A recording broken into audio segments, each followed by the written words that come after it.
Haleluya, puji Tuhan. Shalom, dimanapun saudara-saudara berada.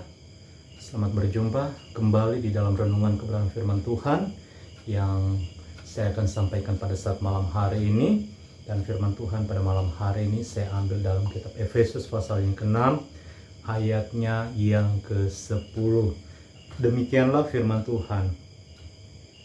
Akhirnya hendaklah kamu kuat di dalam Tuhan, di dalam kekuatan kuasa-Nya. Firman Allah mengingatkan lagi kepada setiap orang percaya dimanapun berada. Hari-hari yang terakhir ini setiap orang percaya harus tetap tinggal di dalam kekuatan kuasa Tuhan. Karena di luar daripada kekuatan kuasa Tuhan, kehidupan orang-orang percaya akan menjadi lemah.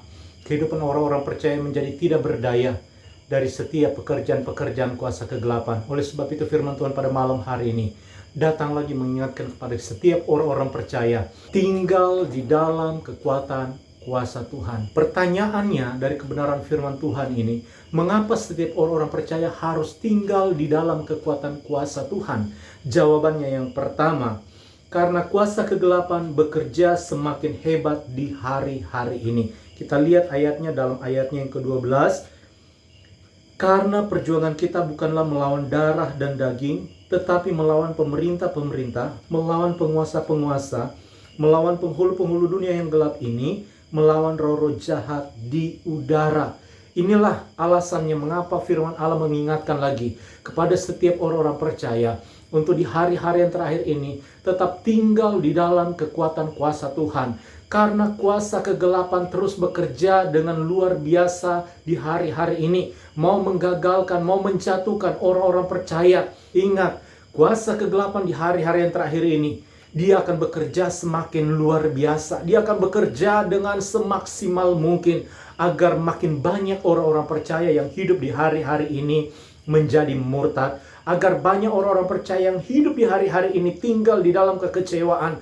Agar banyak orang-orang percaya yang hidup di hari-hari terakhir ini tetap terikat dengan dosa dan tidak dapat berbuat apa-apa. Kitab 1 Petrus pasal yang ke-5 ayat yang ke-8 firman Allah berkata demikian. Sadarlah dan berjaga-jagalah, lawanmu si iblis berjalan keliling sama seperti singa yang mengaum-ngaum dan mencari orang yang dapat ditelannya.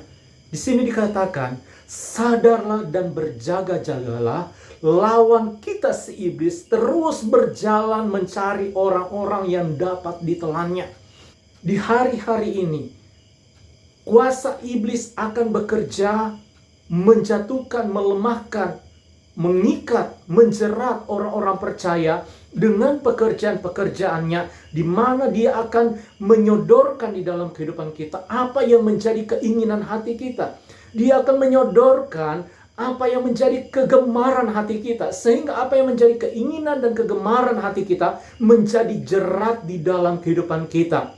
Oleh sebab itu, tanpa kita tinggal di dalam kekuatan kuasa Tuhan, orang-orang percaya di hari-hari ini tidak dapat berbuat apa-apa. Oleh sebab itu, pada saat malam hari ini,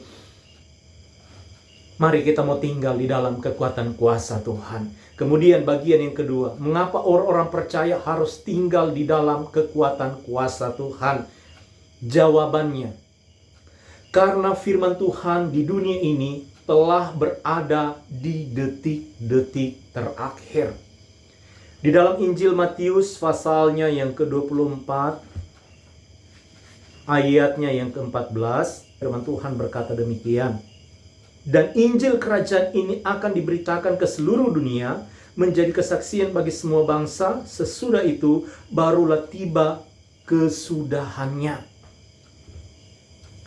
Jadi firman Allah di hari-hari yang terakhir ini sudah mencapai detik-detik terakhir.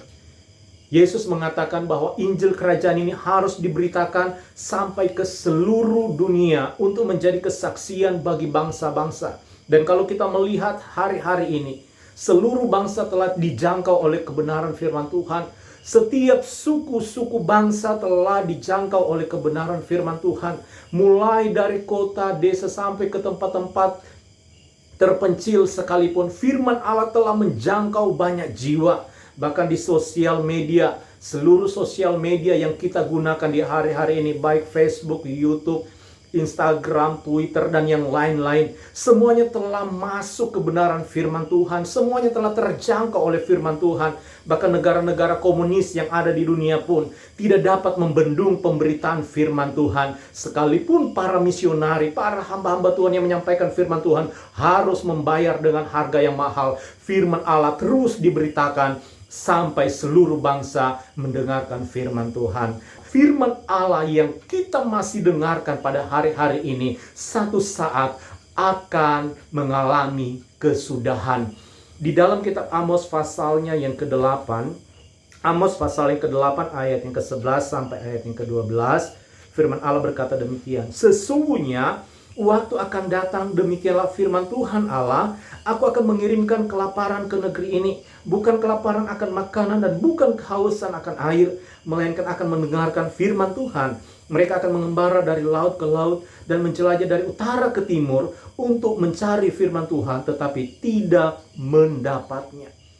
Nabi Amos menubuatkan bahwa ada masanya, ada waktunya firman Allah ini tidak akan ditemukan, tidak akan didapatkan lagi di dunia ini. Sehingga ketika firman Tuhan ini sudah tidak ditemukan, orang-orang percaya yang ada di seluruh dunia mengalami satu kehausan yang luar biasa, satu kelaparan yang luar biasa. Dikatakan di situ bukan lapar akan makanan, bukan haus akan minuman, tetapi lapar dan haus untuk mendengarkan firman Allah. Sehingga orang akan mengembara dari timur ke barat untuk mencari firman Allah, tetapi firman Allah sudah tidak didapatkan.